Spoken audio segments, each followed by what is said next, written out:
planta de la Caja Nacional de Salud.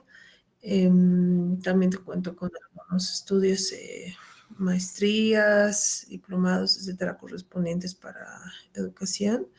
Hoy día bueno, estamos comenzando la primera vez que me ven por este medio.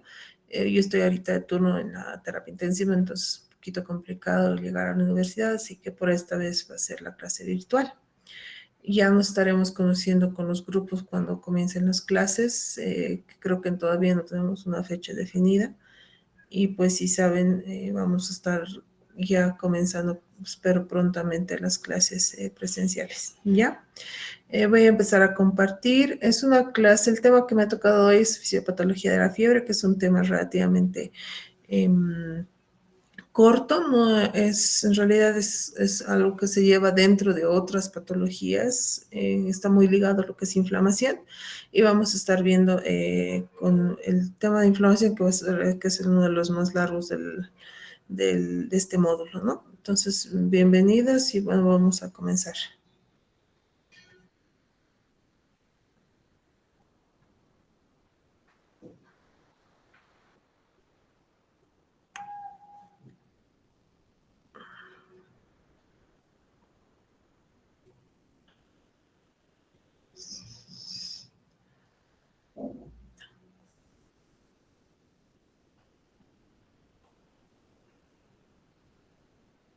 Si hay alguna fallo, no se ve o algo, por favor me avisa. Bueno, como les estaba comentando, el tema que vamos a hablar hoy es fisiopatología de la fiebre. Bueno, antes de hablar de qué es fiebre o qué no, hay que saber que nosotros tenemos una variación de la temperatura corporal. ¿Qué significa? Si bien el valor normal es de 36,5 a 37 grados centígrados, que va a considerarse, va a depender mucho del individuo en la situación. Por ejemplo, en la mañana, en las primeras horas, tendemos a tener una menor temperatura. Cuando estamos cuando estamos en la tarde, pasado el mediodía y demás, sube la temperatura. Entonces, hay diferentes variaciones en una misma persona, si ustedes se pueden pensar en ustedes mismos, en el mismo día, en la mañana tempranito vamos a sentir un poquito más de frío, a media mañana un poquito más de calor, después de comer o almorzar vamos a sentir un poquito más de calor, en la noche vuelve a caer la temperatura, o sea, en el mismo cuerpo, en nuestro mismo cuerpo, la temperatura corporal va variando en el transcurso del día. Va a depender mucho, por ejemplo, si hacemos actividad física, si hemos caminado, qué sé yo, para llegar a la universidad, si hemos corrido, si hemos hecho algún evento, algún ejercicio importante. Entonces varía mucho la temperatura corporal en el transcurso del día.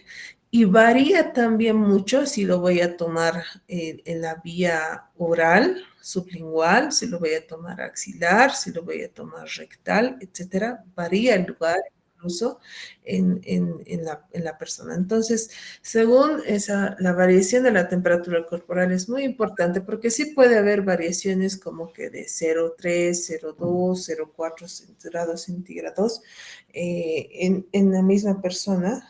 eh, Va a haber variaciones. Entonces, tenemos que ser conscientes de que esas variaciones no precisamente son patológicas. Como les digo, si ustedes han corrido ahorita para llegar a su casa, van a estar con una discreta elevación de la temperatura y no precisamente es patológica o no. Entonces, va a haber ciertos denominativos, según va a haber un aumento o una disminución. Un aumento cuando hay ya como tal una hipertermia, en primer lugar, que más o menos la hipertermia se considera entre 37,3 y 38,2. Fiebre, hay diferentes literatura. Ustedes van a leer Harrison, pueden leer Port, van a leer Farreras, por ejemplo, esta definición de fiebre de la ITSA, que es la Sociedad Americana de Enfermedades Infecciosas, te dice que fiebre es a partir de 38,3, ¿no? O sea, 38,3, 38,4 para arriba, ya es fiebre, ¿no? y menos de 38.3 sería 38.2, entre 37.3 y 38.2, simplemente nos estaríamos refiriendo a una hipertermia. Hiperpirexia, aquí está mal escrito, ya es cuando ya tenemos temperaturas arriba de 41 grados y cuando hay una disminución abajo de 36 grados, 35,8 y demás, ya estamos hablando de una hipotermia. El control de la temperatura corporal va a estar dado principalmente por el hipotálamo. ¿En qué sector específicamente? En el área preóptica, que pertenece al área posterior del hipotálamo, y que van a recibir dos clases de señales, de los nervios periféricos que transmiten las señales de frío y frío y calor, y la segunda es de la temperatura de la sangre. La temperatura va a variar entre individuos, incluso en el transcurso del día, lo que habíamos mencionado, y la temperatura rectal se dice que es 0.4 grados centígrados más alta que la temperatura oral. La fiebre va a variar en los pacientes si son inmunocompetentes o no. Aquí viene otro concepto que también tiene que estar ligado a esto de la temperatura, ¿no? Por ejemplo, los niños, la edad pediátrica y los adultos y adultos jóvenes son mucho más sensibles a las variaciones de temperatura que los adultos mayores, en específico los ancianos. ¿Por qué? Porque estos receptores han trabajado ya tanto, han estado ya, es lo mismo que pasa con el sistema inmunológico. El sistema inmunológico va envejeciendo y se hace inmunosenescente. Existe esa palabra que significa que el sistema inmunológico ya se hace viejito. Entonces, ya este sistema inmunológico inmunosenescente ya no va a reaccionar a los estímulos de la IL-1, de la IL-6, del factor necrosis tumoral, o sea, ya no hacen tanta fiebre como tal. Y lo mismo pasa en pacientes inmunocomprometidos, ¿no? Por ejemplo, pacientes con VIH o pacientes con patologías autoinmunes, el sistema inmunológico ya no funciona como tendría que funcionar, ¿no? Entonces, la fiebre no solo varía en un mismo individuo en el transcurso del día, sino que también va a variar de dónde lo tomemos o también va a variar según la inmunocompetencia o no del mismo paciente. ¿Y cuál es la definición más simple de lo que es fiebre? Es el aumento de la temperatura corporal en respuesta a una elevación del set point o punto de ajuste del centro termorregulador del hipotálamo. Esa es la definición. Cuando nosotros vayamos a llevar un tema, pónganse diabetes. Lo primero que tienen que saber de diabetes es qué es la diabetes. O sea, vamos a saber qué es la definición, ¿no? Qué es fiebre, qué es diabetes, qué es hipertensión, tienen que saber qué es la definición de la patología como tal. Y ya cuando tengamos definido, vamos a poder ver clasificaciones, cómo se clasifica. Después de la clasificación vamos a ver la fisiopatología.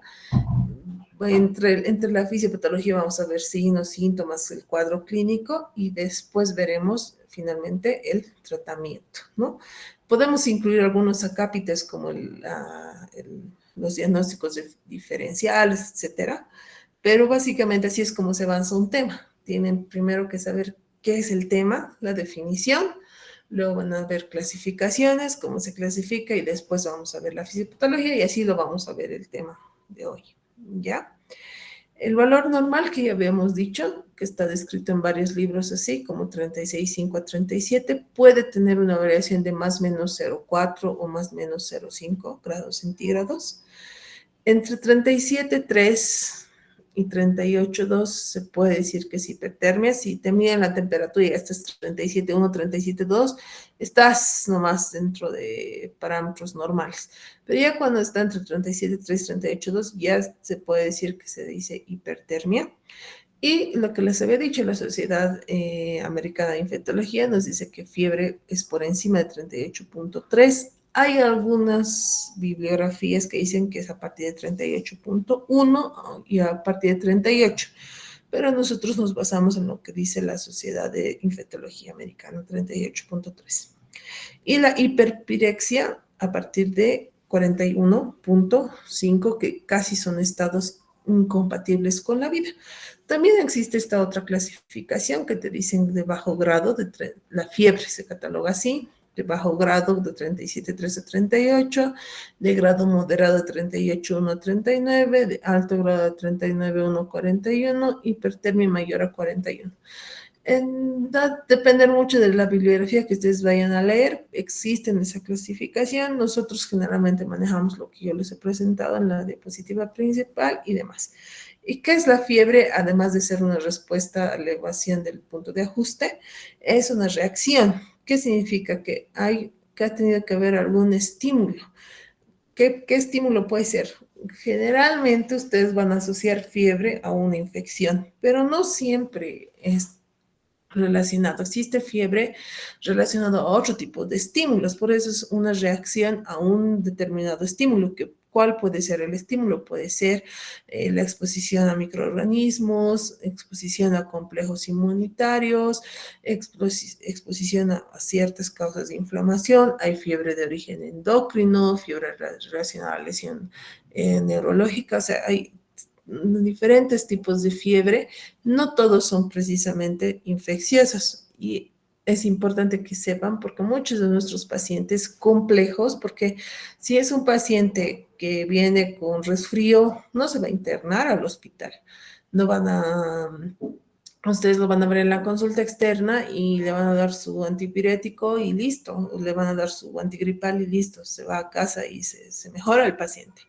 Pero ¿qué pacientes se van a internar al hospital? ¿Con qué pacientes ustedes van a trabajar en emergencia cuando hagan su internado, cuando quieran hacer su residencia? Se van a trabajar con pacientes internados en el hospital y estos pacientes no van a hacer fiebre por infecciones. Lo más probable es que hagan otro tipo de fiebres relacionados a otros trastornos, ¿no?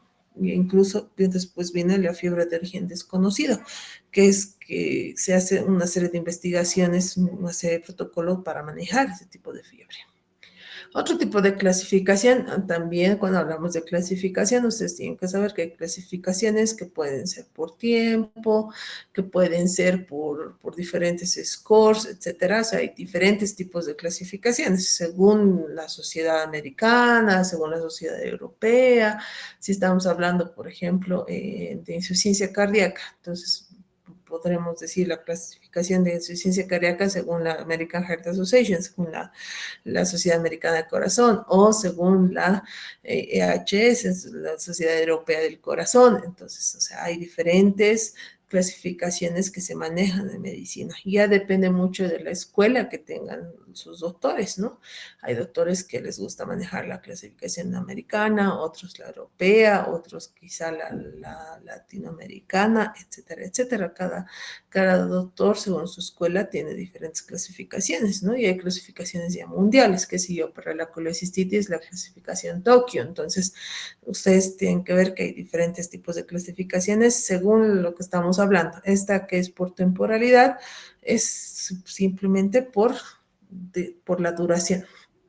Se puede clasificar en fiebre aguda, aquella que no supera los 15 días de evolución, sobre todo en infecciones respiratorias, de piel, de partes blandas, una ITU, tiende a ser una fiebre mucho más alta o tener picos en horario vespertino. Prolongada significa que aquella que se extiende a más de 15 días y la famosa fiebre de origen desconocido, que en diapositivas después vamos a ver sus criterios, que además también se cataloga por su temporalidad, que es mayor a 3 semanas y que no tenga un diagnóstico establecido. Por el patrón, la fiebre también se puede clasificar, que esto está, lo menciono este tipo de clasificación porque en nuestros cuadernos de prácticas están la clasificación por patrón, donde te indica que se puede clasificar por si es la fiebre de origen intermitente, continua, remitente o recurrente. La intermitente no es nada más, se llama también éctica o cética, que es como se manifiesta. Aquí vemos en esta gráfica, en el eje de la X, vamos a ver los días 0, 1, 2, 3, 4, 5, 6, 7 días y vamos a ver ahí la temperatura. Entonces, en el primer día estaba con fiebre 38, en el día 1 no ha habido fiebre, en el día 2 ha habido otro pico, en el tercer día no ha habido, en el cuarto ha habido, en el quinto no y en el sexto sí. Entonces hacen ese tipo de picos, elevaciones térmicas, pero que en algún momento están elevadas, vuelven a retornar a sus valores normales, ¿no? Entonces, este patrón, a eso se refiere el patrón que hace las curvas de pico febril. Entonces, este patrón es intermitente o séptico, generalmente asociado a abscesos bacterianos, tuberculosis miliar, linfomas.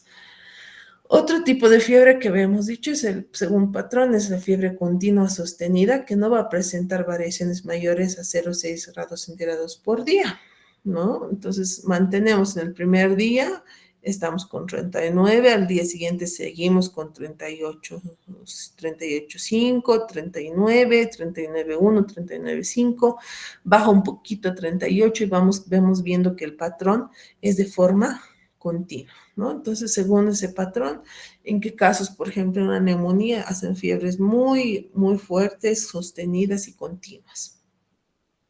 La remitente ¿cuál es la diferencia entre la primera? Es que no alcanza valores normales a cada día. Vemos que el primer día estaba en 36, sube a 39, sube a 40, vuelve a bajar a 38, o sea, no llegamos a los valores normales que habíamos visto en el primer patrón, en el de la forma éctica, ¿no? Entonces se mantiene, es similar al anterior patrón continuo, pero en el continuo habíamos dicho que la variación va de 0,6 grados centígrados, que en cambio aquí hay mucho más. Hay 39, 40, baja 48 y ya son como 2 grados, 1 grado, 2 grados centígrados. Es remitente, por eso no alcanza los valores normales durante cada día de fiebre y se presentan así. Es muy similar, se puede presentar en neumonías neumocócicas y en otras, en algunos abscesos o enfermedades de la piel. Y la recurrente, ¿no? ¿Cuáles? Que reaparece luego de 1 o más días sin fiebre cuantificada. Esta fiebre recurrente también se puede presentar como continuo remitente y demás. ¿Qué significa? Que aquí vemos un parámetro de días mucho más largo. Vemos que en el primer día no había fiebre, luego sube a 38, vuelve a subir, sube, pero luego pasa una semana, miren el día 10, vuelve a ser normal y luego nuevamente vuelve a subir. Entonces, la fiebre recurrente puede englobar todos los otros tipos de patrones que habíamos visto, porque engloba mucho más días y engloba diferentes tipos de patrones. En cuanto a la clasificación, lo que habíamos dicho, se puede clasificar por un lado la duración o por el patrón. Y ahí tenemos los criterios de fiebre de origen desconocido. ¿Qué significa la fiebre de origen desconocido? Es una fiebre que dura más de 3 semanas con temperatura de más de 38,3 grados centígrados en por lo menos 3 ocasiones y con imposibilidad de lograr un diagnóstico etiológico luego de una semana del paciente internado. ¿Qué significa? Que viene el paciente con fiebre, no tiene otros síntomas que nos han dicho que, o sea, no estaba con tos, no estaba con dificultad para orinar, no tenía síntomas de tracto urinario inferior, no estaba con gastroenteritis y demás, y esta fiebre está durando más de 3 semanas, es más de 38,3 por lo menos en 3 ocasiones, y este paciente está internado ya. Y en más de una semana de internación, pese a que le hemos hecho cultivos y todo lo que ustedes quieran en el protocolo de estudio, no estamos pudiendo llegar a un diagnóstico y por eso se llama fiebre de origen desconocido, porque no, así como tal cual, no estamos pudiendo llegar al diagnóstico. Entonces, ¿cuáles son los mecanismos de regulación de la temperatura? Entonces, vamos a tener un centro termorregulador hipotalámico, vamos a tener receptores en piel al frío y al calor y los mecanismos activados por el frío o por el calor. Ese es un esquema clásico, este esquema en realidad, la fiebre está descrita desde hace miles de años, es uno de los primeros de los primeros síntomas y signos descritos por los semiólogos en la antigüedad, ha estado por Hipócrates, incluso mucho más antes, desde los papiros egipcios, ya teníamos datos de la fiebre, ¿no? Incluso historiadores desde el siglo XIV, XV ya decían que uno de los grandes males del mundo es uno, aparte de la guerra y el hambre, es la fiebre. ¿Por qué? Porque la fiebre está presente desde siempre, ha nacido con la humanidad. Entonces ha habido muchos artículos, los más antiguos de 1960, este artículo es del 2000 y mucho más antiguo incluso que ustedes, pero no ha cambiado mucho la fisiopatología en general. Este es el resumen principal de la fisiopatología de la fiebre, que nos dice que va a haber pirógenos. ¿Qué es un pirógeno? Va a ser una sustancia capaz de provocar o estimular algunas sustancias químicas que produzcan fiebre, ¿no? Entonces, ahí se dice que hay pirógenos exógenos y pirógenos endógenos. Entonces, ¿qué significa? Que va a haber sustancias que van a dar fiebre, tanto externas como internas, ¿no? Entonces, ¿cuáles son los pirógenos exógenos? Lo principal, las infecciones, bacterias, virus, hongos y endotoxinas. Por ejemplo, ejemplo de endotoxina, ¿no? Por ejemplo, el Staphylococcus aureus tiene una endotoxina. Por ejemplo, la clásica que ustedes han comido alguna vez, una tucumana ahí cerca de la universidad o en la Pérez o en la Ceja y demás. ¿Y qué ha pasado? Han comido la tucumana o su sopita de fideo a las 10 de la mañana y a las 2, 3 de la tarde les ha dado un poquito de fiebre, les ha dado diarrea y ya. Y al día siguiente ya se han despertado mejor. ¿Qué es lo que ha sucedido? Que esta bacteria produce una endotoxina que uno le ingiere, te provoca ciertos malestares como que diarrea, una hipertermia, no consumes agua, comes algo blandito y al día siguiente se pasa, porque solo simplemente es la endotoxina, no es la bacteria como tal que ha entrado, sino es algo que la bacteria produce, son toxinas que producen y las toxinas un poco como que te alteran, te estimulan cierta reacción inmunitaria en tu cuerpo, pero tu cuerpo es lo suficientemente capaz de controlar y que pase, que se autolimite, ¿no? Entonces, esos son los pirógenos exógenos. Los pirógenos endógenos van a ser toxinas, complejos antígeno, anticuerpos. Esto es bien importante, sobre todo en la parte no solo de inmunología. En medicina interna, por ejemplo, nosotros tenemos pacientes con artritis reumatoide, con lupus, con síndrome antifosfolipídico, etcétera. O sea que son un buen porcentaje de personas, sobre todo mujeres entre 40 y 50 años, que hacen estos complejos antígeno-anticuerpo. Por ejemplo, personas jóvenes con síndrome nefrótico, de Churke-Strauss. Entonces hay una serie de patologías inmunológicas frecuentes en nuestro medio y que pueden provocar fiebre por pirógenos endógenos. Por ejemplo, activación del complemento también por esa vía y ya ahí mismo van los productos linfocitarios, el uso de esteroides, entre otros. Ambas cosas, ya sean pirógenos, exógenos o endógenos, van a realizar una respuesta inflamatoria del huésped. ¿Cómo se va a realizar la respuesta inflamatoria del huésped? O sea, nuestra respuesta si nosotros estamos enfermos, van a activarse los monocitos, los macrófagos, las células endoteliales, los linfocitos B, las células mesangiales, los queratinocitos, las células epiteliales, los astrocitos, las células gliales, los cuales van a activar esta línea celular, va a activar una línea ya de sustancias químicas, ¿no? De pirógenos endógenos. No son los estimulantes, sino van a estimular ya las famosas interleucinas, ¿no?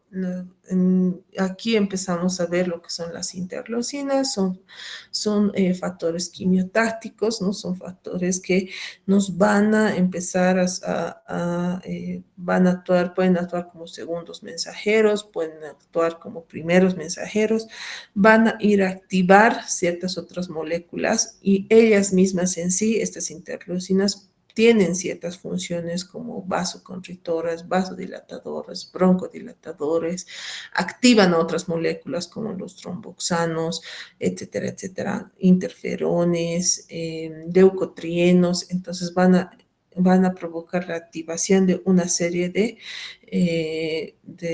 sustancias químicas, las cuales van a tener una reacción, ¿no? Entonces, se activan los pirógenos endógenos. ¿Cuáles son los pirógenos endógenos más importantes que nosotros tenemos relacionados a la fiebre? La famosa interleucina 1, la interleucina 6, el factor de necrosis tumoral, alfa y el interferón. Entonces, estos van a ser los principales mediadores químicos que van a estar involucrados en la generación o en la génesis de la fiebre. Vamos a tener que estas sustancias van a estimular el hipotálamo anterior, el área preóptica, van a incrementar la síntesis de prostaglandinas, de la prostaglandina E2, elevación del set point, habíamos dicho que vamos a tener un punto de ajuste hipotalámico, elevación de la temperatura y conservación de la temperatura. ¿A qué se refiere la elevación de la temperatura? Significa que va a haber más catabolismo, aumento el cuerpo va a sentir que necesita más oxígeno, entonces por eso cuando tienen fiebre te dicen toma más líquido, consuma abundante líquido, ¿no ve? Entonces esa es recomendación. ¿Por qué? Porque aumenta el metabolismo celular, aumenta el requerimiento de agua, aumenta el requerimiento de nutrientes.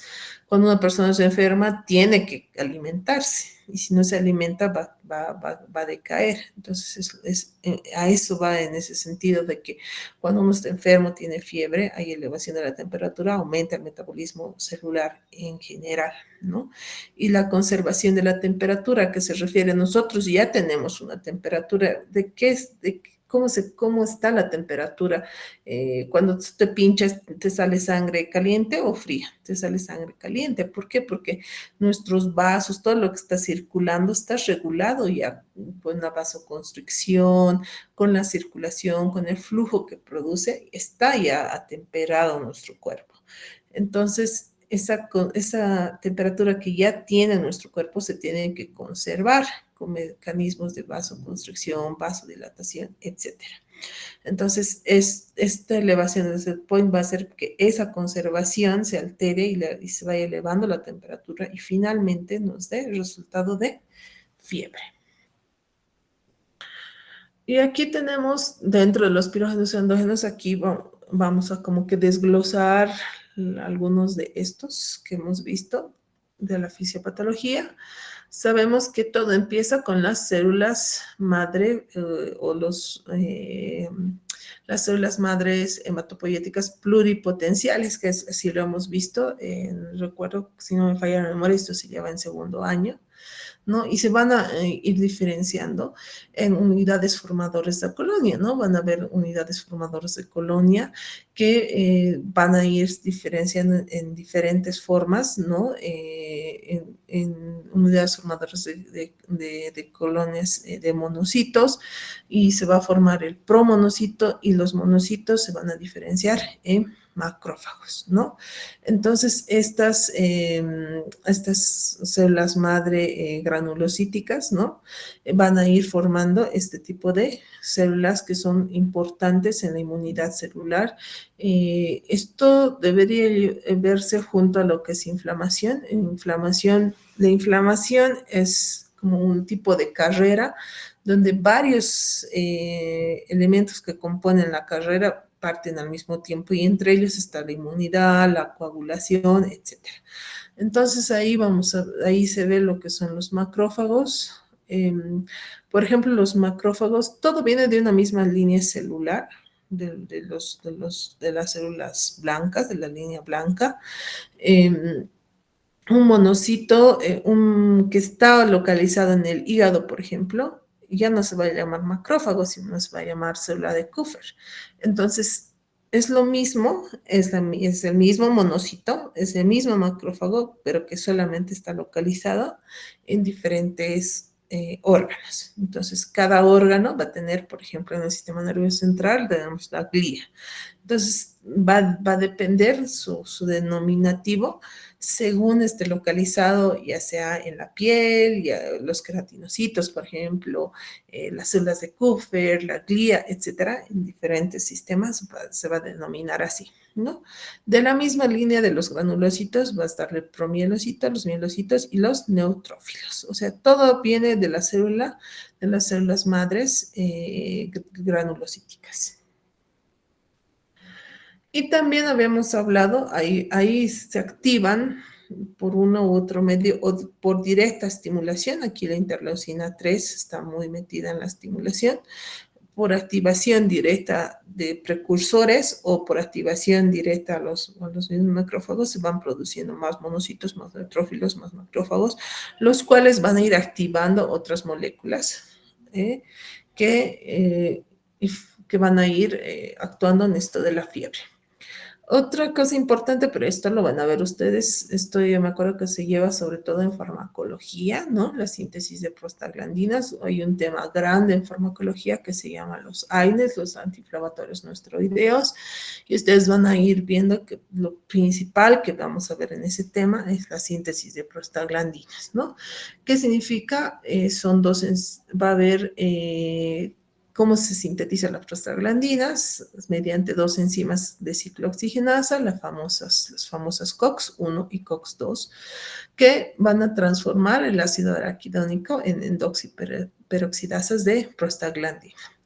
Ambas enzimas van a captar moléculas de oxígeno por la ciclización del ácido araquidónico, van a generar esta endoperoxidasa, modificando la ciclooxigenasa, la famosa COX, ¿no? Y van a dar y generar prostaglandinas.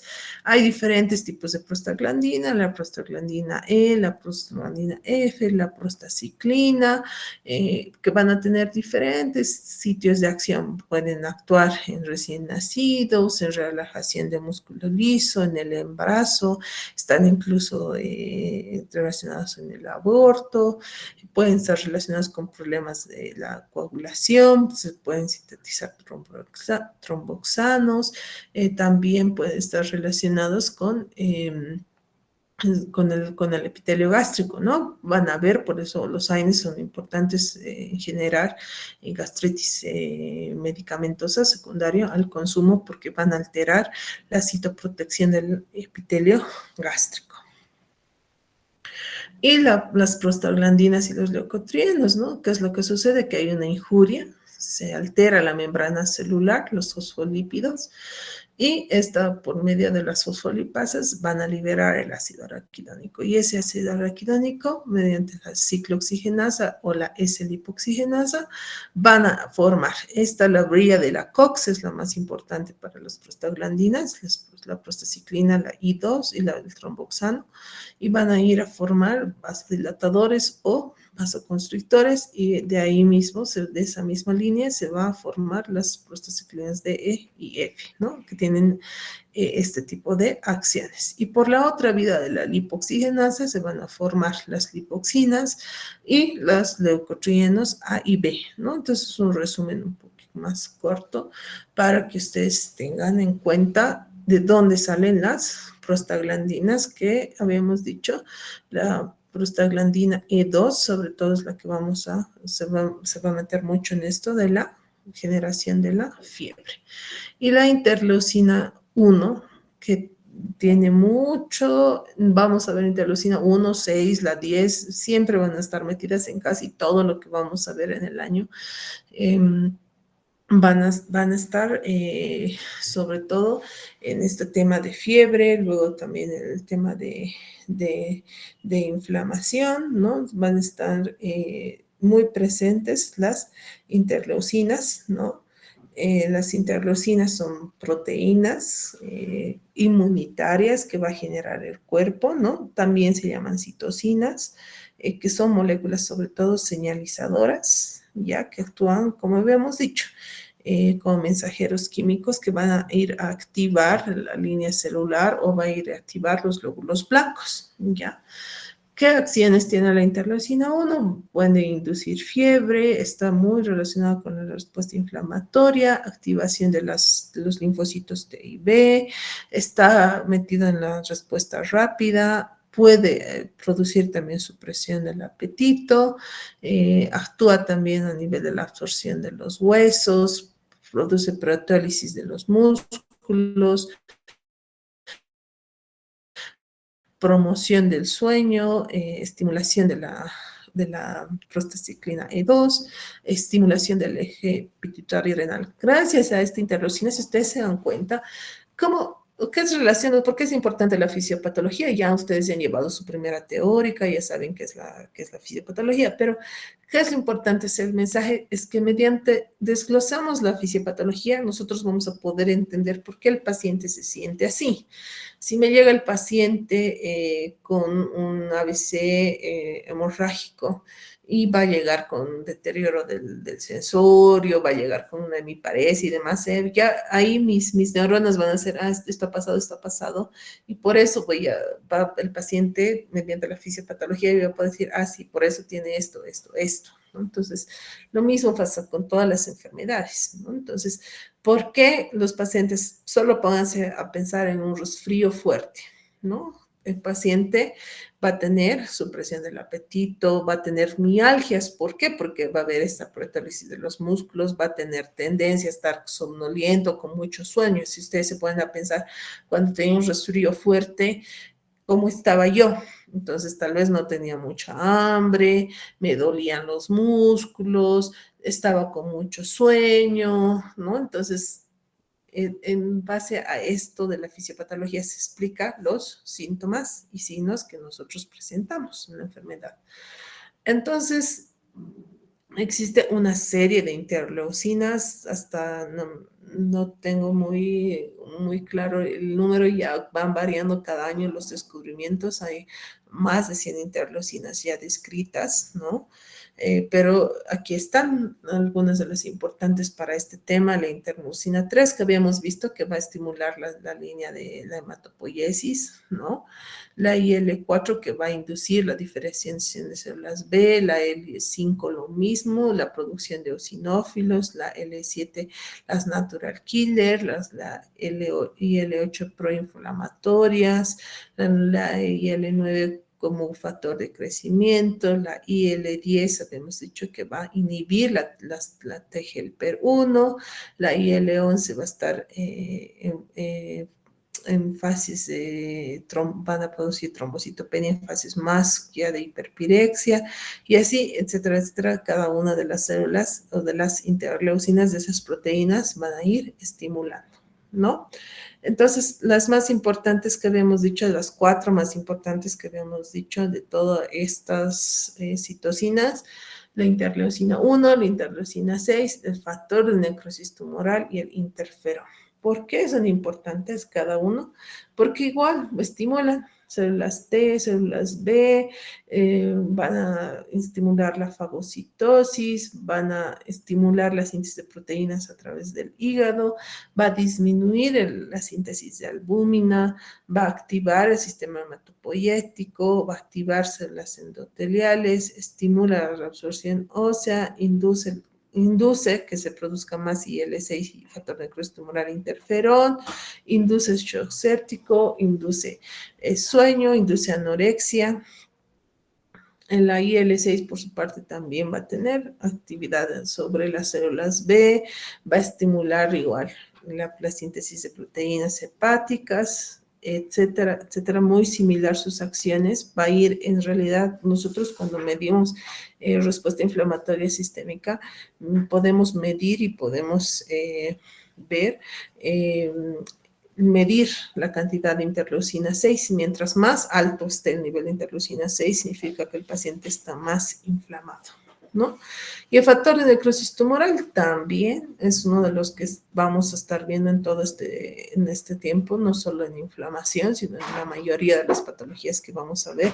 Es una de las principales proteínas proinflamatorias que tiene funciones muy similares a la IL-1 y IL-6, que va a producir todo este tipo de reacciones. Lo mismo con el interferón, que va a tener actividades, sobre todo, habíamos hablado de la respuesta endógena, ¿no? De los pirógenos endógenos, donde se va a activar los macrófagos, va a tener mucha relación con esto, y también va a estimular la producción de interleucina 1 y factor de necrosis.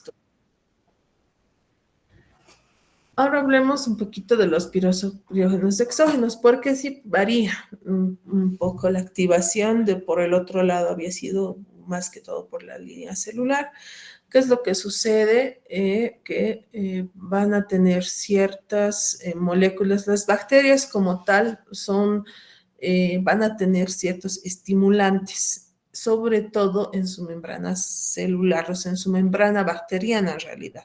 Su membrana bacteriana, por ejemplo, en los gram negativos van a tener los famosos lipopolisacáridos, ¿no? Entonces, estos lipopolisacáridos, la bacteria ingresa al organismo con su membrana bacteriana llena de lipopolisacáridos y va a ir a activar a los macrófagos hepáticos, que son las células de Kupffer. Van a ir a activar y van a ir a activar la generación de prostaglandina E2, ¿no? Y esto va a ir a estimular a la área preóptica, ¿no? Al hipotálamo, generando más estímulo de prostaglandina E2 y finalmente fiebre. Y también ocurre esto con pirógenos exógenos que van a ir a activar también citoquinas pirogénicas, y es así más o menos como se activa, en resumen, la vía de la fiebre, pero por pirógenos exógenos, ¿no? Entonces vamos a tener la generación de antígenos, se activan los macrófagos, la interleucina 1, el interferón, se van a activar las células T, van a activar las células plasmáticas, los T helper 1, las natural killer, las estimulantes de colonia, ¿no? Esto va a ir a activar al cerebro y van a ir a provocar fiebre. Y el hipotálamo, ¿no? En el hipotálamo, la temperatura es ahí donde se regula la fiebre. Van a ser unas respuestas reflejas que activa el frío, están en el hipotálamo posterior, y las que activan el calor en el hipotálamo anterior.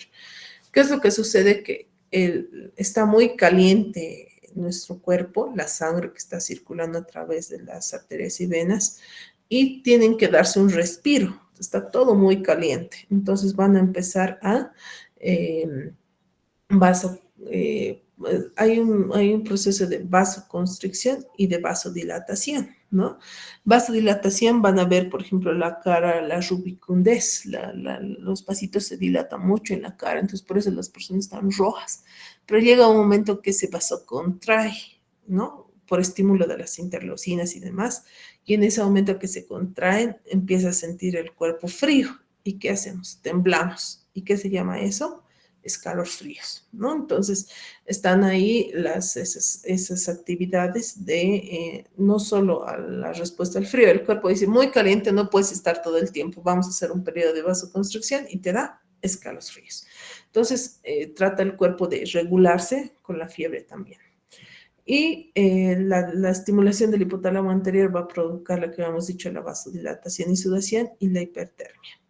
La estimulación del hipotálamo posterior va a producir escalofríos y temblores con descenso de la temperatura. Entonces, ambas partes se van a estimular, la anterior y la posterior, para provocar fiebre y demás, ¿no? Entonces, vamos a tener que va a haber una vasoconstricción de capilares cerca de la piel para conservar el calor, ¿no? La temperatura de la sangre se acerca al punto de ajuste y vamos a sentir o bien calor o bien frío y vamos a sentir en este lado el frío y en este lado caliente, lo que vamos a hablar la rubicundez, ¿no? Que los vasocapilares, los vasos, los capilares se van dilatando y por eso se ve así.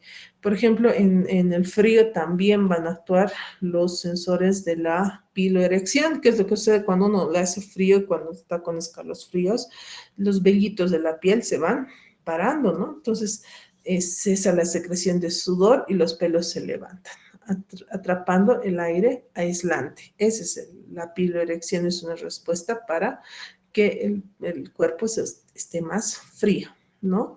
O en la parte caliente, cuando estamos con mucho calor, ¿no? Que las glándulas sudoríparas comienzan a secretar, o sea que pasamos a sudar, causando pérdida de calor por evaporación. Ese es el objetivo de la sudoración, de la piloerección y de los escalofríos.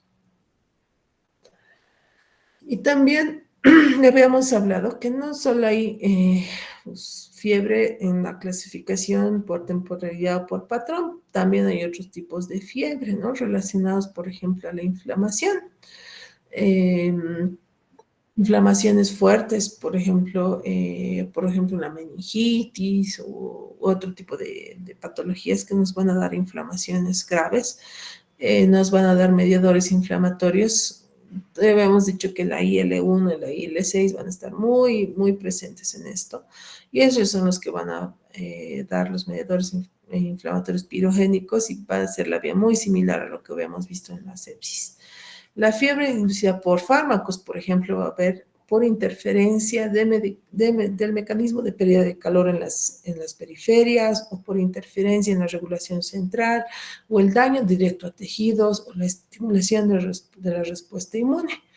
Existen toda una serie de medicamentos que te pueden dar hipertermia, por ejemplo, los beta-lactámicos, las flufenamidas, los agentes anestésicos volátiles, por ejemplo, la hipertermia maligna, el síndrome neuroléptico maligno como la clorpromazida, el haloperidol, la olanzapina, la risperidona, el síndrome serotonérgico como los inhibidores de la monoamina oxidasa, antidepresivos tricíclicos, los opioides, estimulantes del sistema nervioso central, anfetaminas, la sibutramina, los psicodélicos, hierbas, por ejemplo, el triptófano, el propofol, agentes anticolinérgicos como la atropina, la olanzapina, amitriptilina, agentes simpático-miméticos como los broncodilatadores, la efedrina, que es para el síndrome gripal, antieméticos como la ciclicina, etcétera, nos pueden provocar este tipo de fiebre inducida por fármacos por diferentes formas que ya esté interfiriendo a nivel central o la pérdida de calor, etcétera, puede provocar fiebre inducida por fármacos. Fiebre después de una lesión cerebral, sí. Va a haber lesiones propiamente directas al hipotálamo o puede haber cambio en el metabolismo cerebral de aeróbico a anaeróbico, la producción cerebral de IL-6, la presencia de sangre y su degradación. Cuando se degrada sangre en el cerebro, produce este tipo de, de,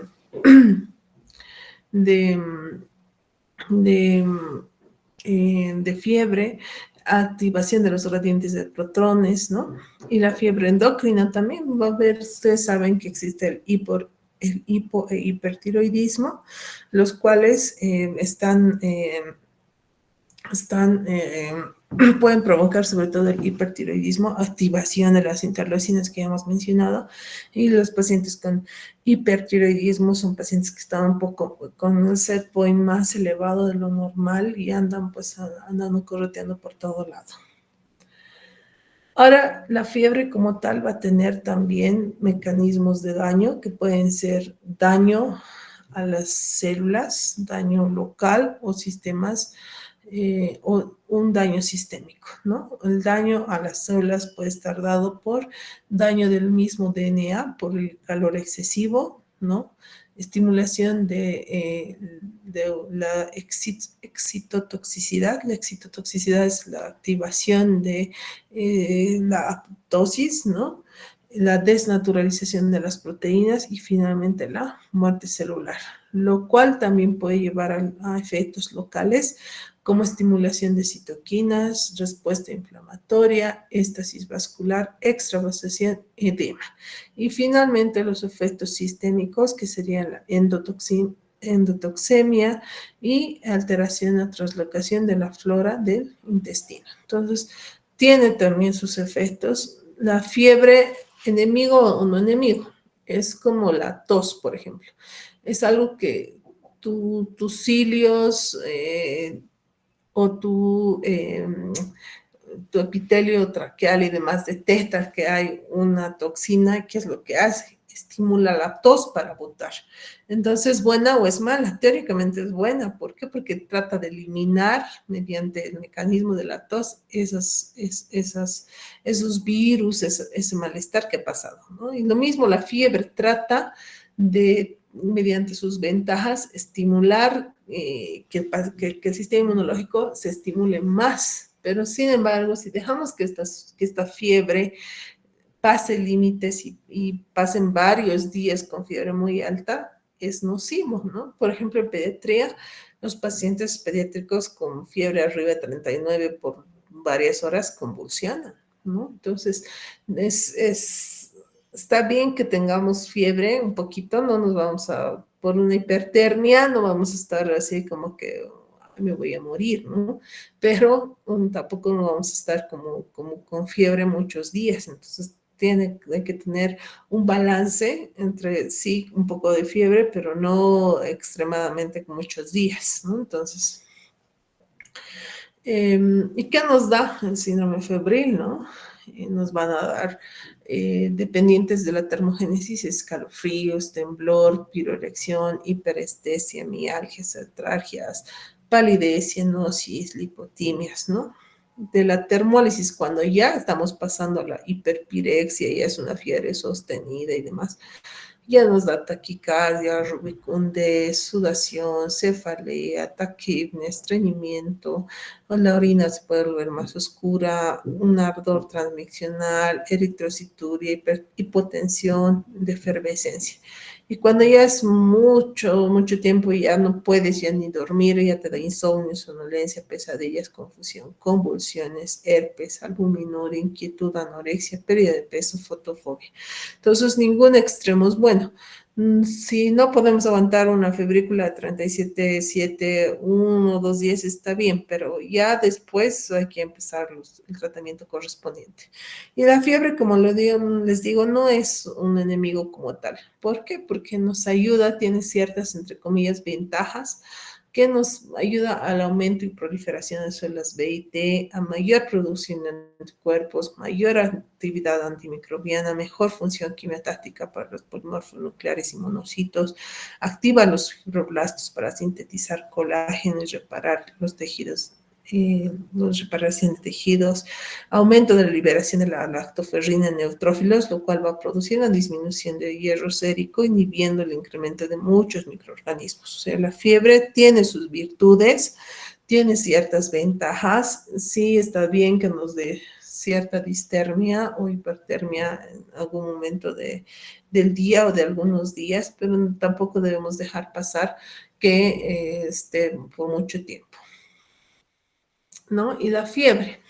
¿Cómo debería ser el abordaje, el manejo? ¿No? Identificamos el foco evidente al examen físico. Si hay un foco evidente, ya sea una ITU, una neumonía, etcétera, se hace el tratamiento de la enfermedad de origen, resolución con remisión de la fiebre, y si no hay resolución de la fiebre, como en el caso de que no hay un foco evidente, se hace estudios complementarios, como un hemograma, un examen de orina completo, urocultivo, rayos X de tórax, un panel viral. Si hay una identificación de la patología, se hace el tratamiento como tal, y si no, en esos laboratorios no nos sale nada tampoco, vamos con un estudio complementario secundario, como ya se piden hemocultivos, punción lumbar, estudio inmunológico, imagenológico, etcétera, según criterio del médico tratante. y así es como se debería manejar la fiebre, ¿no? Si tienes un resfrío, ahí ya le das tu tratamiento y listo. Si no se resuelve, vas pidiendo una primera batería de laboratorio. Si no has identificado, avances un paso más, ¿no? Entonces, sería lo que es el tema de fiebre. Es un tema, como les había dicho, relativamente corto. Y pues bueno, no sé si tienen alguna duda. De todas formas, estos temas se vuelven a llevar o se vuelven por lo menos a repasar.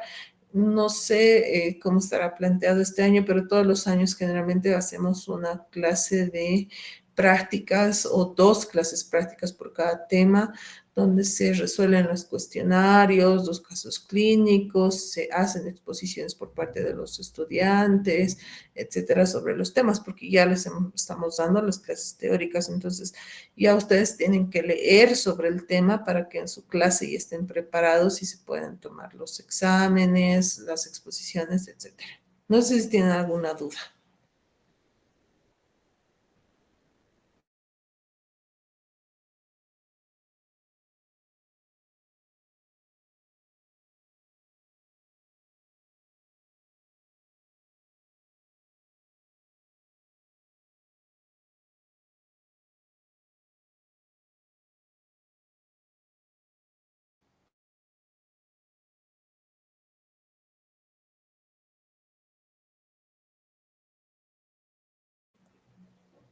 Bueno, muchas gracias. Entonces yo continúo en mis quehaceres y nos estamos viendo en nuestra próxima teórica según la programación. ¿Ya? Hasta luego, gracias.